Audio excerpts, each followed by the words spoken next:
ಇತ್ತೀಚೆಗೆ ಸೈಬರ್ ಕ್ರೈಮ್ಗಳು ಹೆಚ್ಚುತ್ತಾ ಇದ್ದು ತಂತ್ರಜ್ಞಾನ ದುರ್ಬಳಕೆ ಮಾಡಿಕೊಂಡು ಹಣ ಎಗರಿಸೋದು ಸರ್ವೇ ಸಾಮಾನ್ಯವಾಗಿದೆ. ಇದೀಗ ಸಂಚಾರಿ ಪೊಲೀಸರ ಹೆಸರಲ್ಲಿ ಎಪಿಕೆ ಫೈಲ್ ಕಳುಹಿಸಿ ವಂಚನೆ ಮಾಡ್ತಿರುವ ಖತರ್ನಾಕ್ ಗ್ಯಾಂಗ್ನ ಮೋಸದ ಜಾಲವೊಂದು ತಲೆ ಎತ್ತಿದೆ.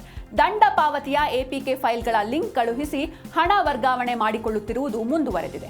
ಸೈಬರ್ ವಂಚಕರ ಹೊಸ ತಂತ್ರಕ್ಕೆ ಸಿಲುಕಿರುವ ಕೆಂಗೇರಿ ಉಪನಗರದ ನಿವಾಸಿಯೊಬ್ಬರು ತಮ್ಮ ತಾಯಿಯ ಬ್ಯಾಂಕ್ ಖಾತೆಯಲ್ಲಿನ 1.5 ಲಕ್ಷ ರೂಪಾಯಿ ಕಳೆದುಕೊಂಡಿದ್ದಾರೆ.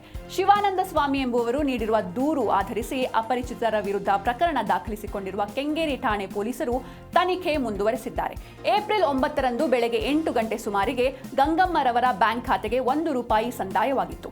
ಇದಾದ ಬಳಿಕ ಶಿವಾನಂದ ಸ್ವಾಮಿ ಅವರ ವಾಟ್ಸ್ಆಪ್ ನಂಬರ್ಗೆ ಅಪರಿಚಿತ ನಂಬರ್ನಿಂದ ಎಪಿಕೆ ಫೈಲ್ ಬಂದಿದ್ದು, ನಿಮ್ಮ ವಾಹನದ ಸಂಚಾರ ನಿಯಮ ಉಲ್ಲಂಘನೆ ದಂಡ ಬಾಕಿ ಉಳಿದಿದೆ.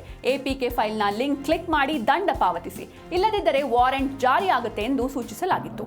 ಆ ಫೈಲ್ ಅನ್ನು ಕ್ಲಿಕ್ ಮಾಡಿದಾಗ ಹಣ ಎಗರಿಸಲಾಗಿದೆ.